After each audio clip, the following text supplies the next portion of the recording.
Fala pessoal, beleza? Aqui é o professor Ronaldo com vocês novamente. Nessa aula nós iremos falar sobre os transistores bipolares de junção. Bom, então nessa aula nós iremos falar dos transistores, né, ou transistores, especificamente dos transistores bipolares de junção, né? Esses transistores eles foram inventados em 1943, né, na Bell Labs, né? E o primeiro transistor que surgiu foi esse transistor da foto aqui, né? Que foi o transistor de contato de ponto, tá? Os transistores causaram uma grande revolução na eletrônica, porque eles substituíram a válvula termoiônica, né? A válvula ela tem várias desvantagens, né, em relação ao transistor, mas praticamente antes de 1943 todos os equipamentos eletrônicos estavam utilizando válvulas, né? A válvula foi inventada por Fleming e depois melhorada por Lee De Forest, né, que colocou a grade de controle, né? E quando ele colocou a grade de controle, a gente teve o primeiro tríodo, né? Foi a primeira válvula eletrônica utilizada aí, tá? Quais as vantagens do transistor em relação à válvula? Primeiro, né, o transistor ele é menor e mais leve, né? Ele não necessita de aquecimento, né? Então a válvula termoiônica, né, ela tem um filamento que aquece o catodo, né? E o catodo ele precisa estar aquecido para os elétrons saírem do catodo em direção a atravessarem o vácuo e irem em direção ao anodo, né? O anodo é essa placa mais externa que vocês podem estar vendo aqui, ó. Né? Isso aqui é o anodo, né? E a grade de controle fica entre o catodo e o anodo, né? Então, outra coisa também, né? Para os elétrons atravessarem o vácuo, né? Entre o catodo e o anodo precisa existir uma alta tensão, né? O transistor não precisa disso, ele consegue trabalhar com tensões mais baixas, né? Então, o transistor não necessita de aquecimento, trabalha com tensões mais baixas, né? Pelo fato do transistor não precisar esquentar, né? Ele absorve menos potência, gasta menos, né? Então, se você tiver um aparelho aí, a pilha, ele vai ter um consumo muito menor, a pilha vai durar muito mais, né? O transistor está pronto para o uso, né? Então ele não precisa aquecer, como eu disse para vocês. Então, e ele é pequeno, né? Então você consegue miniaturizar os equipamentos aí quando você utiliza o transistor, tá?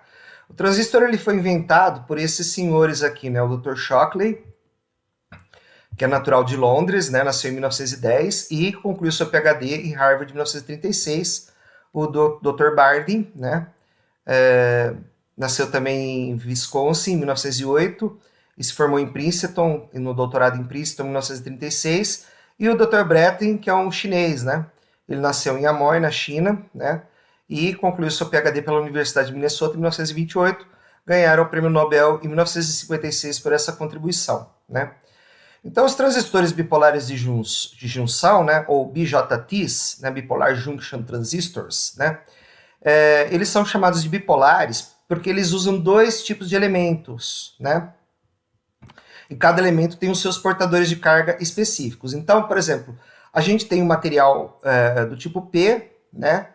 E um material do tipo N. Então, o transistor ele pode ser formado pela junção de dois materiais do tipo P e um material do tipo N. Nesse caso, a gente vai ter um transistor do tipo PNP, ou de dois materiais do tipo N e um material do tipo P. E aí a gente vai ter um transistor do tipo NPN. Por que o termo bipolar, né? Porque, veja bem, ó, bipolar porque usa materiais do tipo P e materiais do tipo N. Nos materiais do tipo P, se vocês lembram lá da aula de diodos, né, o material do tipo P, ele é o que é o material do tipo P? O material do tipo P ele é o silício dopado com boro, né? Então, o silício tem 4 elétrons na última camada, o boro tem 3, então vai ficar faltando um elétron aí na rede cristalina para completar os 8 elétrons, né? Lembra da regra do octeto lá da química? Pois é. Então, aqui no material tipo N, né? O material tipo N não, o material tipo N já é o quê? Já é o silício dopado com fósforo. Então, como o silício ele tem 4 elementos na última camada e o fósforo tem 5, né? Vai ter um elétron sobrando na rede cristalina. Então, o material N é rico em elétrons, né? Como é que eu lembro disso? O elétron é negativo, né? Então, material N é rico em elétrons, né? Material tipo P é rico em buracos, em lacunas, tá? Quais são os elementos do transistor, né? O transistor tem emissor, base e coletor, né? Tanto faz se ele é NPN ou PNP, ele vai ter esses 3 terminais, tá? O emissor vem de emitir, né? O emissor, então, é o ponto em que as lacunas ou os elétrons são injetados no transistor, né? Então, se forem lacunas, né, as lacunas vão ser injetadas no emissor e elas vão sair pelo coletor, tá? Se for elétrons, os elétrons vão ser injetados também no emissor e saírem pelo coletor, ok? Certo. Para que serve a base, então? A base serve para controlar o fluxo de corrente, né, seja essa corrente de lacunas ou de elétrons, né, entre o emissor e o coletor. Então, quem está controlando o fluxo de elétrons entre o emissor e o coletor, tanto num transistor aqui quanto no outro aqui, é a base, né? Certo? Então, o transistor, para ele poder operar de forma correta, ele tem que ser polarizado, né? Então, a gente pode ver aqui, ó, que é como se a gente tivesse dois diodos, né? O diodo PN, né? Essa junção aqui, e esse outro diodo aqui, NP aqui, certo? Essa junção aqui. Essa junção aqui, né? A junção emissor-base, ela tem que ser diretamente polarizada. O que quer dizer diretamente polarizado? O material P tem que estar ligado numa tensão positiva, né? E o material N numa tensão negativa, tá? Que é a polarização direta do diodo. Então, quando você fala diretamente polarizado no diodo, você também está falando diretamente polarizado, como se você estivesse falando no diodo mesmo, né? Então, diretamente polarizado no diodo do transistor tem o mesmo significado que diretamente polarizado no diodo, tá? E a junção coletor-base, ela tem que ficar inversamente polarizada, certo? O que é inversamente polarizado? O P ligado no negativo da bateria e o N ligado no positivo da bateria, ou eles terem entre si uma tensão, né? Que se você calcular, ela vai dar uma tensão de polarização reversa, tá? Isso tanto no transistor NPN quanto no transistor PNP, tá? Então, para ele funcionar corretamente, ele tem que ser polarizado dessa forma aqui, tá? Como que essa polarização é obtida? Né? Ela é obtida a partir de tensões aplicadas, né, entre as junções do transistor. Né? Então, você precisa de uma alimentação CC, né, e também de resistores para poder fazer essa polarização, tá certo? Qual que é o objetivo do transistor? Né? O objetivo do transistor ele é amplificar sinais de corrente alternada, de corrente variável, tá? Então, você vai aplicar um sinal, digamos, entre o emissor e a base, né, um sinalzinho AC aqui, e vai recolher esse sinal AC entre o coletor aqui e a base, tá? Então, você injeta o sinal aqui e recolhe esse sinal aqui, tá? E esse sinal aqui ele vai ter amplitude maior, né? Ele vai ser a amplitude desse sinal aqui multiplicada por uma constante aqui no final, tá? Então, no final, a gente vai dar um exemplo da ação amplificadora do transistor no final dessa aula, tá? Então, como que funciona a construção do transistor? A camada emissora ela é fortemente dopada. Dopada com quem? Né? Depende do tipo do transistor, né? Se for um transistor PNP, né? A camada emissora é P, é do tipo P, né? Então, ela é fortemente dopada com boro, tá? A base, ela é menos dopada, tá? Então, ela vai ter um décimo da dopagem, né, do emissor, por exemplo, tá? E a camada coletora também vai ser fracamente dopada, tá? A camada central, ela é fina, tá? E a razão entre o comprimento da camada central e o comprimento total do transistor é 1/150. Então, a base ela é bem fininha, tá? E por que o termo bipolar, né? O termo bipolar, ele vem do fato que tanto lacunas quanto elétrons participam dos processos de injeção no material com polarização oposta, né? Então, participam tanto lacunas quanto elétrons na polarização do transistor, tá? Então, é por isso que ele é chamado de bipolar, né? E quando a gente fala da bipolaridade, a gente fala de portadores majoritários e portadores minoritários, né? Vamos entender o que é isso, né? Portadores majoritários, né, depende do tipo de material que você está analisando, né? Se você estiver analisando um material do tipo N, né, o material do tipo N, ele é rico em quê? Em elétrons, né? Lembra, elétron é negativo, tá? Então, no canal do tipo N, a gente tem elétrons, tá? E os portadores majoritários são os elétrons, ok? E no canal P, né? No canal P a gente tem o quê? Lacunas, né? O canal P ele é rico em lacunas. Então, os portadores majoritários do canal P são os buracos ou as lacunas, tá? Quando a gente fala de portadores minoritários, a situação inverte, né? Então, no canal P, o que tem menos no canal P? No canal P tem bastante lacuna, né? Porque a lacuna é positiva, como se fosse positiva, e quase não tem elétron. Por quê? Porque o elétron é negativo e o material é P, né? Então, no canal P, os portadores majoritários, eles são as lacunas, e os portadores minoritários no canal P, são os elétrons, tá? São os elétrons, os portadores minoritários do canal P, tá? E no material N, né? O material N ele é rico em elétrons, então falta lacunas, né? Então, quem são os portadores minoritários? As lacunas, né? É o que está faltando, né? Então, no material N, você tem excesso de elétrons, mas você tem falta de lacunas, tá? Falta de lacunas, então por isso que as lacunas são, no canal N, os portadores minoritários, ok? E uma coisa interessante, né, que os portadores majoritários do canal N, eles se comportam como se fossem minoritários no canal P, tá? Então a gente tem uma dualidade aí entre os tipos de materiais N e P, tá? Então, por exemplo, um elétron no canal N, né, se comporta como buraco no canal P e vice-versa, né? Bom, então vamos discutir agora a operação do transistor, né? Como é que isso funciona, tá? Então, nós vamos começar primeiro com a junção emissor-base, né? Então nós vamos fazer uma polarização da junção emissor-base, né? Para o transistor funcionar corretamente, essa junção ela tem que estar diretamente polarizada, né? Então, como aqui o material é P, né? E nós vamos analisar um transistor PNP, certo? Então aqui vai ser P, aqui vai ser N, aqui vai ser P, né? Então a gente tem que ligar o P no positivo da bateria, né? Então a junção P é o quê? É como se fosse o anodo do diodo, né?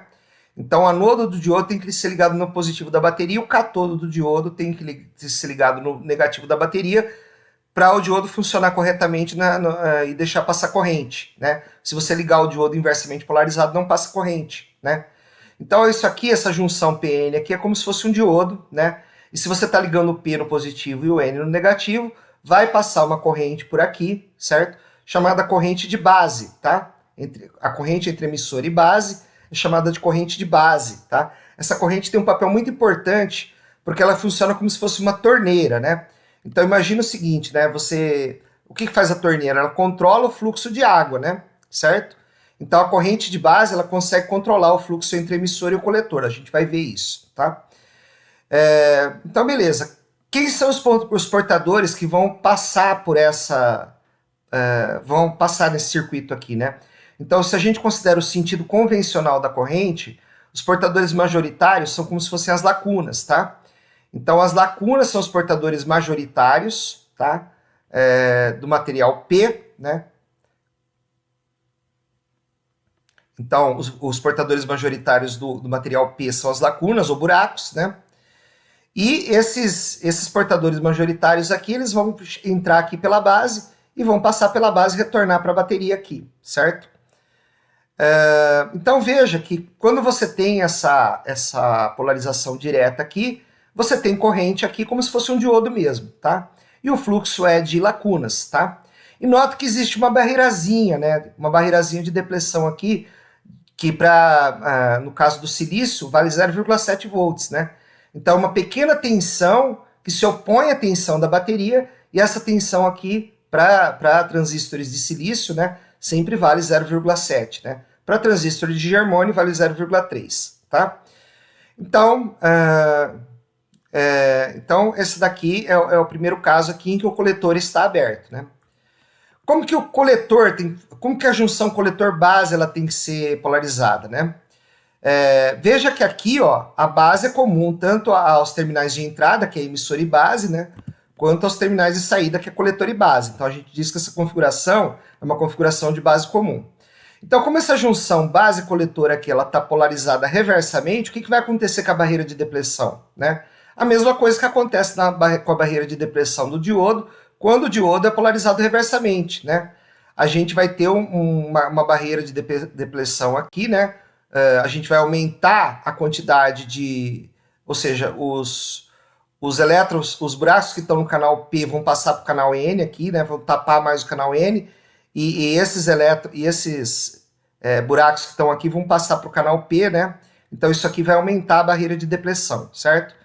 Então, como que isso aqui está polarizado? Ó? Isso aqui é um material do tipo N, ele está ligado no material do tipo P, né? e o material do tipo P está ligado na tensão negativa, né? Está ligado no negativo aqui da bateria, né? Então a gente tem uma junção, no caso aqui, reversamente polarizada. A junção base-coletor está reversamente polarizada, tá? Então, o que acontece nesse caso aqui, né? O fluxo de portadores majoritários, né, é zero, né? Quem que são os portadores majoritários, né? Então vamos pensar aqui. Quando a gente fala de portadores majoritários, a gente está falando de portadores majoritários em relação ao canal N. Os portadores majoritários em relação ao canal N são os elétrons, né?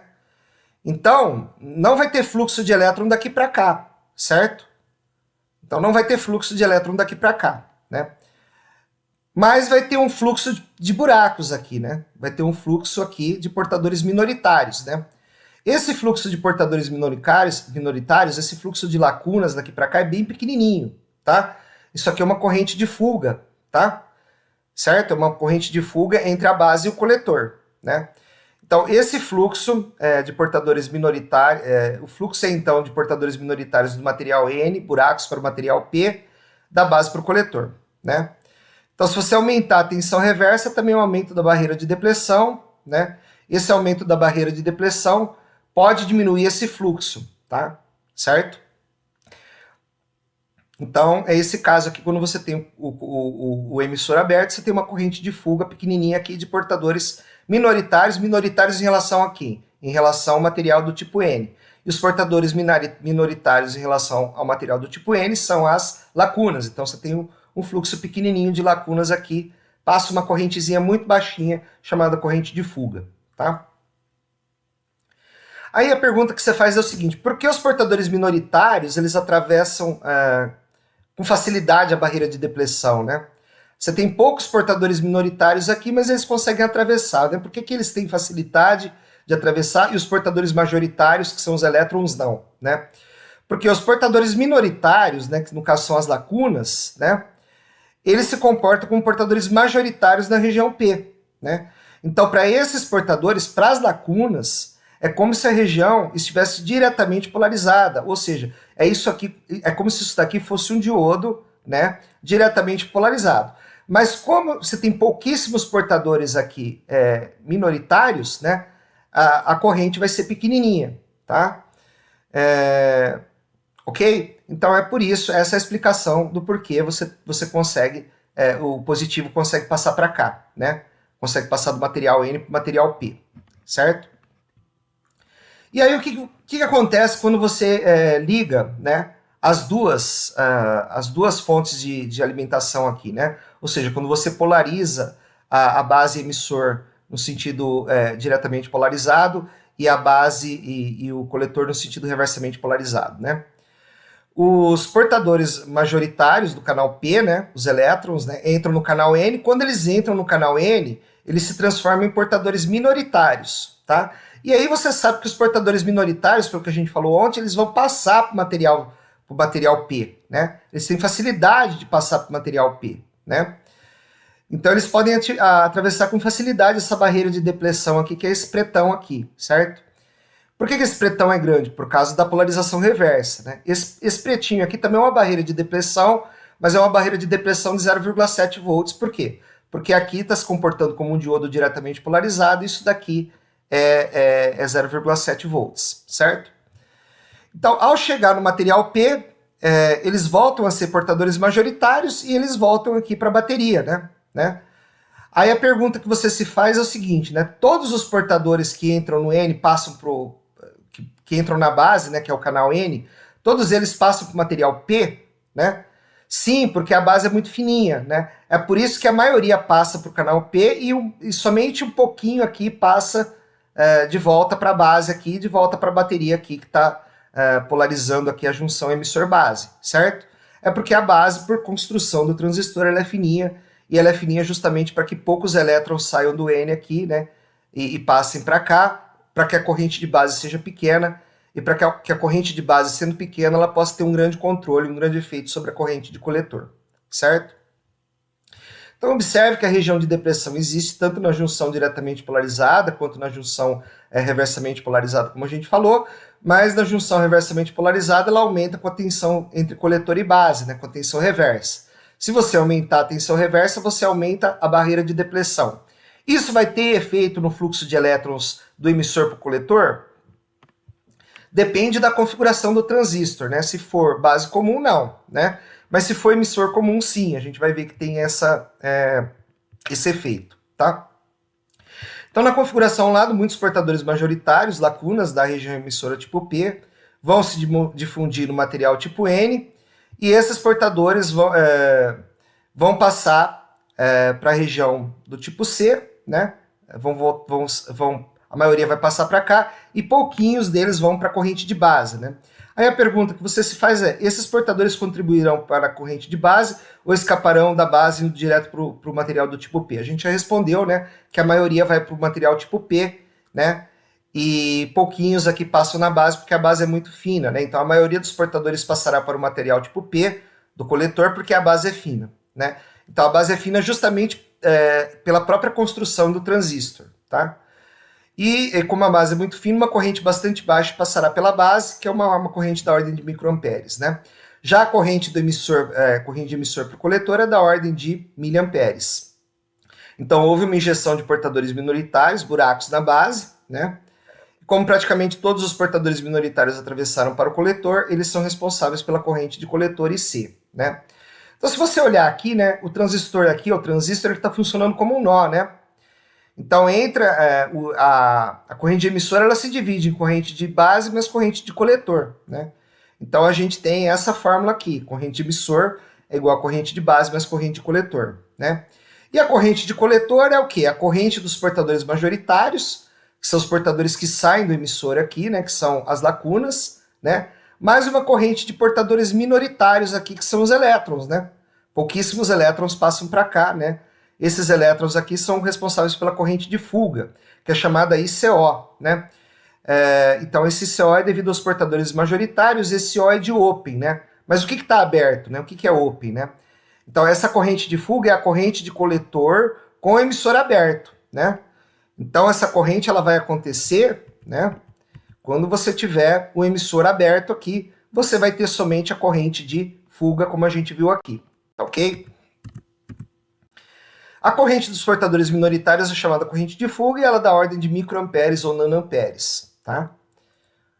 Então aqui a gente tem o transistor NPN, né? A corrente emissora indo toda para o coletor aqui, um pouquinho indo para a base, né? E se o transistor, no caso aqui o transistor é PNP, e se o transistor for NPN, é só você inverter os sentidos das tensões e das correntes aqui, né? Então as tensões elas ficam com o sentido invertido aqui, né? Como você pode ver, e as correntes se invertem também, né? Inverte o IC aqui, né? Então, no caso, IC aqui é igual a IE mais IB, né? Então, continua valendo a mesma relação. IE igual a IC mais IB, e aqui continua valendo a mesma relação, né? IC mais IB igual a IE, certo? Esse aqui é o símbolo do transistor PNP. Então, esse P apontando para dentro, né? Então você pega o P de apontando e N de dentro, né? Então apontando para dentro, então a seta está apontando para dentro, né? E esse NPN é não apontando para dentro, não apontando para dentro, né? Não apontando, né? Então não apontando para onde? Não apontando para dentro. Se não está apontando para dentro, está apontando para fora. Então é NPN aqui, certo? Então, a seta, né, em qualquer um desses modelos aqui de transistor, né, indica o quê? O sentido convencional da corrente, né? Isso indica um fluxo de quê? De lacunas, né? Da mesma forma que é no diodo, tá? Então, essa configuração que nós estamos mostrando para vocês é a configuração de base comum, né? Porque a base ela é um terminal, como a gente falou, comum tanto a entrada quanto a saída da configuração, né? Então, para descrever um comportamento de um dispositivo de 13 terminais com os amplificadores de base comum, são exigidos dois conjuntos de curvas características, né? Então, você tem um conjunto de curvas características para a entrada e um conjunto de curvas características para a entrada. Vamos pensar, né? Nosso transistor, o que vai ser a entrada, né? A entrada vai ser esse diodo aqui entre emissor e base, né? Então, isso aqui é como se fosse um diodo, né? Porque está polarizado diretamente. Então, a curva característica para essa entrada, ela vai ser uma curva característica bastante parecida com a curva do diodo, né? Então, a curva da entrada, a curva de entrada, os parâmetros de entrada vão ser a corrente de entrada, a tensão entre base e emissor na entrada, e VCB e a tensão de saída, ou seja, como a tensão de saída influencia essa curva aqui, né? Então, são várias curvas com várias tensões de saída, e as curvas têm na horizontal, né? Na horizontal elas têm essa tensão e na vertical a corrente, né?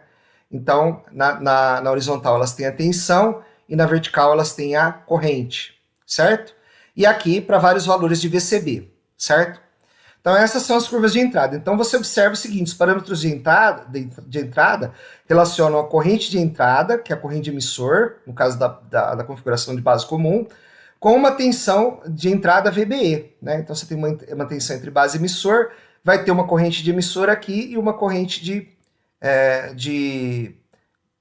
emissor aqui, e essa corrente emissora ela vai variar de acordo com a tensão base emissor, tá?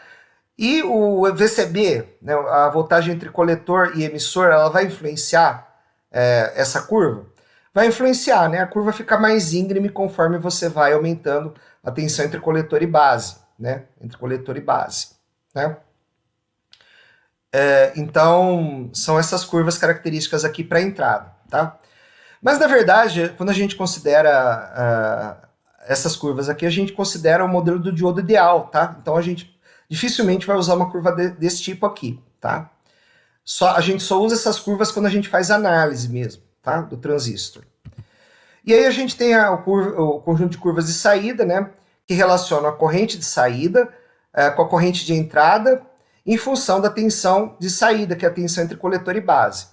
Então, essas curvas, elas colocam a tensão coletor-base no eixo horizontal, a intensidade de corrente no coletor no eixo vertical, e no eixo, e para configuração de base comum, elas colocam aqui como parâmetro, né, como definição de curva, né, a corrente de emissor. Então, para cada corrente de emissor, eu tenho uma curva diferente aqui, certo?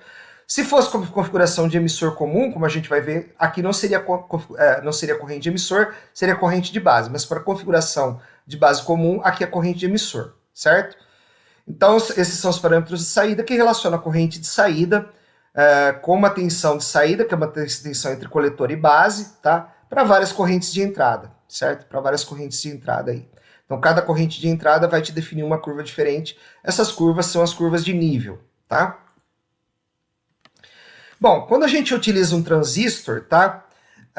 No circuito digital, né? A gente trabalha em duas regiões, né? A gente trabalha na região de corte e na região de saturação. Então, se o transistor ele tá funcionando como uma porta lógica, ele vai operar ou na região de corte ou na região de saturação. Quer dizer, se o transistor ele faz parte de uma porta lógica, ele vai estar operando numa dessas duas regiões aqui, certo? Quando a gente usa o transistor como amplificador, a gente diz que ele está operando nessa região ativa, que é a região desse quadrado branco aqui, ó, que não é nem a região de corte, nem a região de saturação, tá? Como é que funciona a região de saturação? Bom, a primeira coisa que vocês devem lembrar, né, é que a junção coletor-base, ela está reversamente polarizada, né? Então, essa junção coletor-base aqui, ela está reversamente polarizada. E o que a gente representa nesse gráfico aqui, né? Quando o VCB é positivo, a gente diz que a gente tem uma tensão de polarização reversa, tá? Quando o VCB é negativo, a gente diz que VCB é uma tensão de polarização direta, tá? Então, esse VCB aqui que a gente está plotando, note bem, isso é uma coisa que confunde os alunos, tá? VCB aqui é a tensão de polarização reversa. É a tensão reversa entre coletor e base.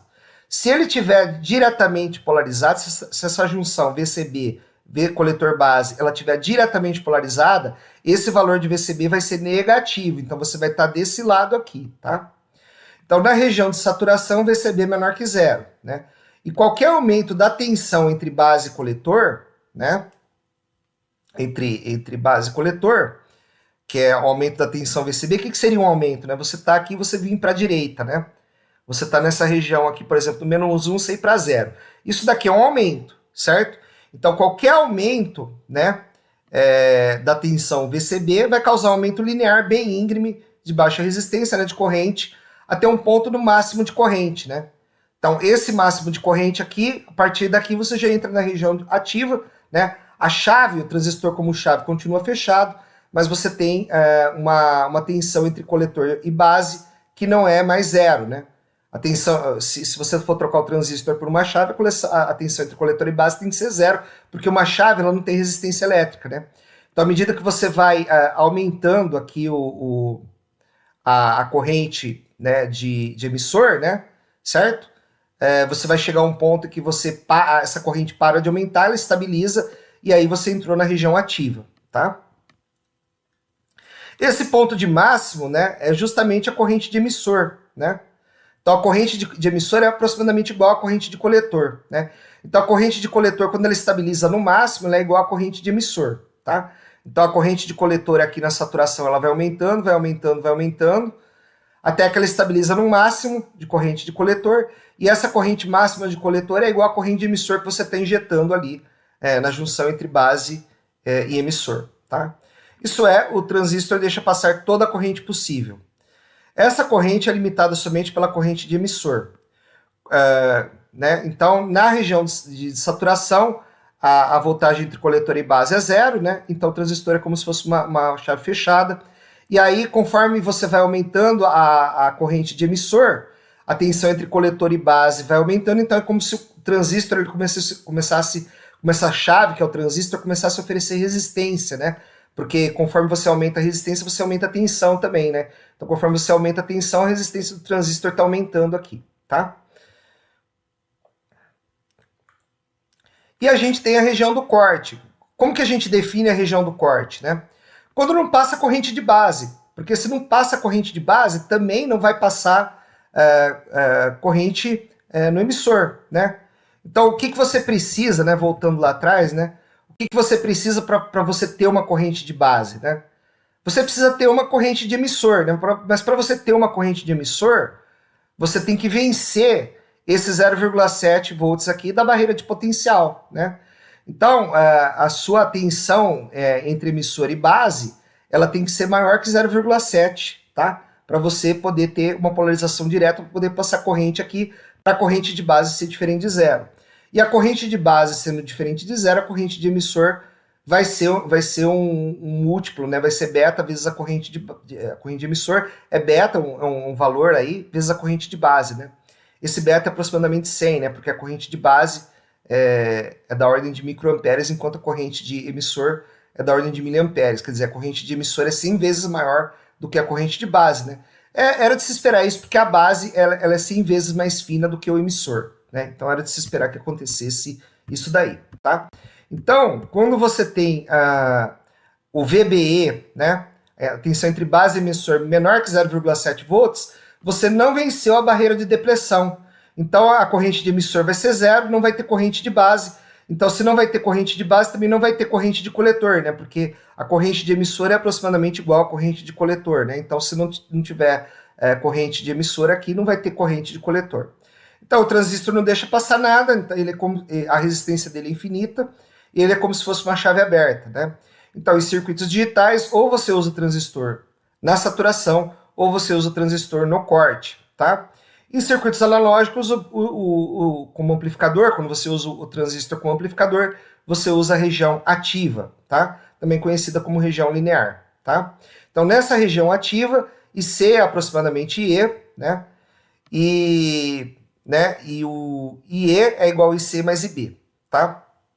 Então, esse tipo de gráfico que vocês estão vendo aqui, né, onde a curva de nível é dada por IE, ela é válida somente para a configuração de base comum, que é a configuração que nós estamos analisando nessa aula, tá certo? Agora vamos falar o seguinte, né, essa junção aqui entre emissor e base, né, essa junçãozinha aqui, ó, você pode ver que ela inclusive tem um símbolo parecido com um diodo, porque ela é um diodo, certo? Aí qual modelo do diodo você usa para analisar essa região, né? A gente já falou dos parâmetros de entrada aqui, né? Que os parâmetros são a tensão entre base e emissor, né? E a corrente de emissor, né? Ou, se você quisesse também, a corrente de base aqui, né? Mas eles colocam a corrente de emissor. Poderia perfeitamente ser a corrente de base aqui, se você quisesse, tá? Mas é a corrente de emissor. Então, veja que isso aqui se comporta como se fosse um diodo. A partir do 0,7 volts, isso aqui começa a crescer. Mas é importante você considerar essas variações de VCB aqui. Você não poderia tratar isso como um diodo normal, como um diodo ideal, né? Melhor dizendo. O que seria um diodo ideal, né? Um diodo ideal seria o diodo que a partir do 0,7 volts, né? Isso aqui é um diodo ideal, né? A partir do 0,7 volts ele é uma chave fechada, né? E passa toda a corrente aqui possível, tá? Então, a gente tem aqui, no caso, esse aqui é o gráfico real, né? Da corrente de emissor em função da tensão base emissor, né? Isso aqui vale para qualquer tensão base emissor. Isso aqui é um modelo aproximado, né, por uma reta, né? Então você pode também fazer uma aproximação linear aqui, se você quiser. Mas o modelo que mais se usa na prática é esse modelo aqui, né? Então, ou seja, né, a partir do 0,7 volts, você pode dizer que a junção entre base e emissor deixa passar toda a corrente possível, tá? Então é isso que a gente usa na prática aqui, como a gente vai ver quando a gente fizer os exercícios, tá? A gente considera a VBE como uma tensão de oposição à tensão da bateria, e essa tensão é fixa para qualquer corrente, para qualquer tensão entre base e emissor aí, certo? Para qualquer tensão entre emissor e base, no caso, tá? Então, o efeito, né, na região linear, o efeito das variações devido a VCB não afeta a inclinação da curva de corrente de coletor, né? Isso você pode ver aqui, né, a corrente de coletor aqui, ó, na região ativa, ela é praticamente uma linha, ou seja, a corrente de emissor é igual à corrente de coletor, isso aqui é praticamente uma linha reta, né? Então, essas variações do VCB aqui não interferem nessa curva aqui, como a gente vai ver no exercício. Nós vamos fazer daqui a pouco, tá? Para o caso da configuração de base comum, né? Só para esse caso, né? Para o caso da configuração de emissor comum, a gente vai ver que influencia, né? Então, para essa configuração IC é igual a IE, e VCB não influencia a corrente IC. Quem influencia a corrente C é somente a corrente IE, tá? Então, note que se o transistor estiver ligado ou ativo, a tensão da base para o emissor é 0,7 volts, né? Para qualquer valor de corrente de emissor, né? A gente está considerando, então, qual o modelo ideal aqui do diodo, tá? Do diodo base emissor, tá? Se o transistor estiver ligado, a tensão entre base e emissor é 0,7 volts para qualquer valor de corrente de emissor. Essa tensão é devido à barreira de depleção, né, que existe entre o emissor e a base quando essa junção está diretamente polarizada. Então, na região ativa, a junção coletor-base está reversamente polarizada, né, e a junção emissor-base está diretamente polarizada, né. E na região de corte, né, que seria essa região aqui? Na região de corte, né, a região coletor-base está reversamente polarizada, porque essa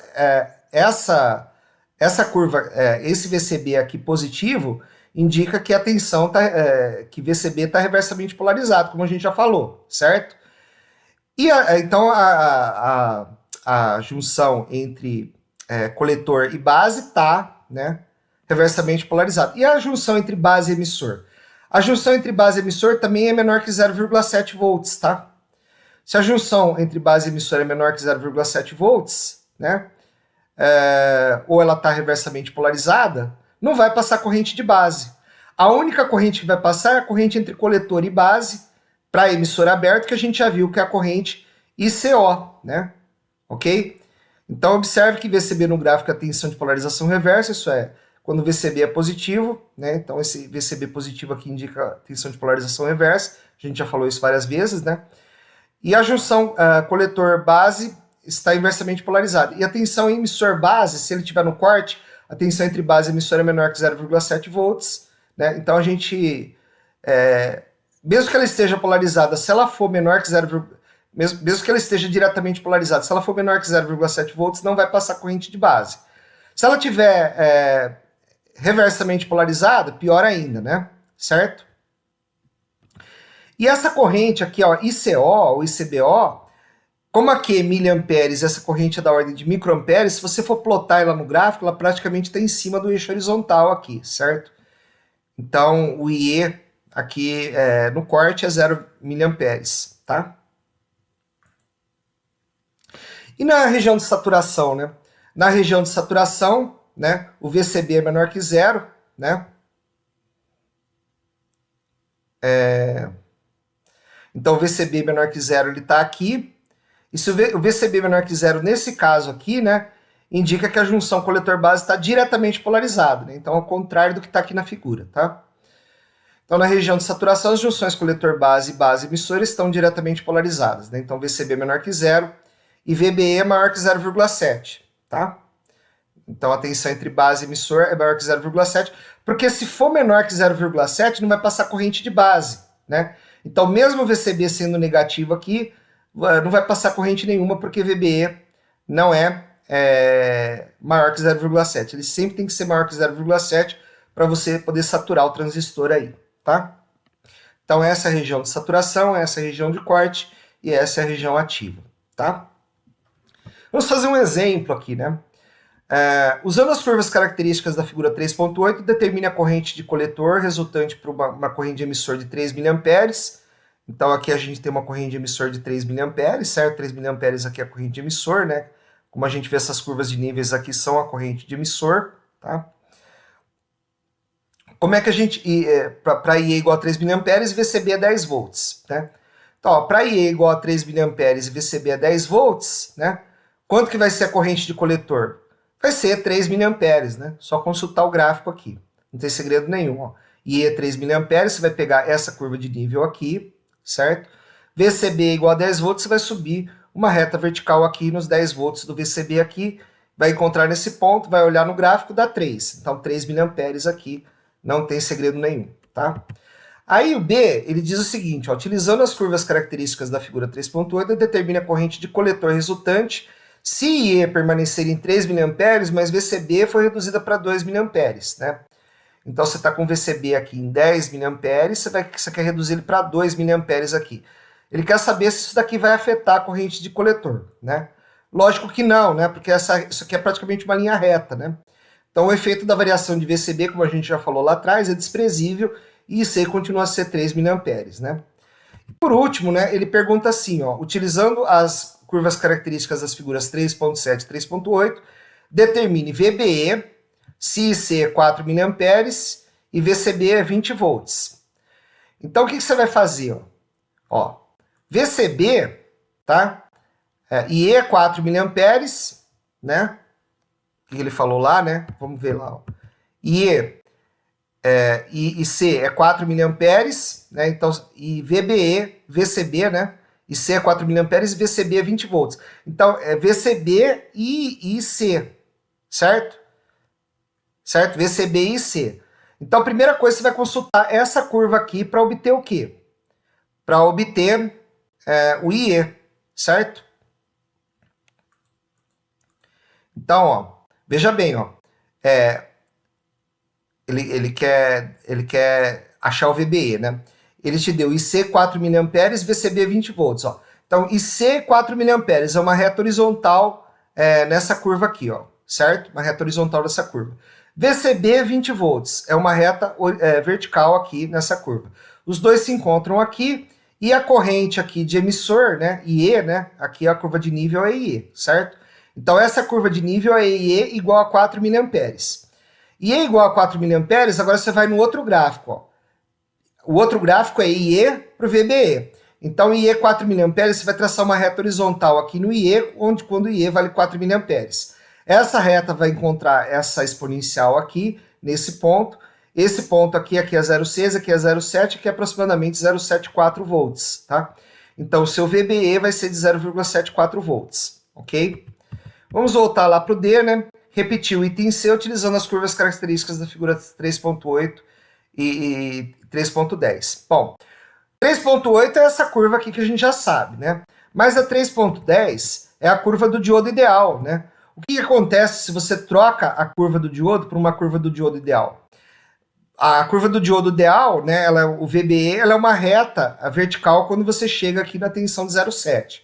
Então, quando você traça uma reta horizontal aqui no 4 mA aqui, essa reta horizontal intersecta essa reta vertical nesse ponto de 0,7, e aí você projetando esse ponto aqui no eixo VBE, você vai ter 0,7 volts para qualquer valor de IE. Então, para qualquer valor de IE, né, lembra que a gente falou lá atrás? Para qualquer valor de IE, o valor VBE ele vai ser 0,7 volts, porque nós estamos utilizando, aqui no caso, o modelo ideal de diodo da junção entre base e emissor, ok?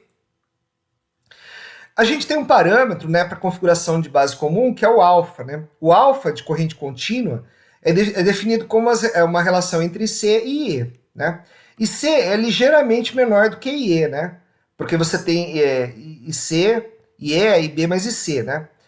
Então, esse valor ele vai ser quase 1, né? Ele vai ser aproximadamente 0,99, 0,98, tá?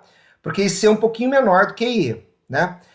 Por que você... Na prática, você pode, inclusive, considerar ele 1, se você considerar a corrente de base zero, né? Se você considerar a corrente de base zero, né? Para fins práticos, isso não vai mudar muita coisa, né? E considerar a corrente de base zero é como se você considerasse que o circuito base emissor tivesse aberto aqui, certo? E para fins práticos, isso não muda muita coisa, né?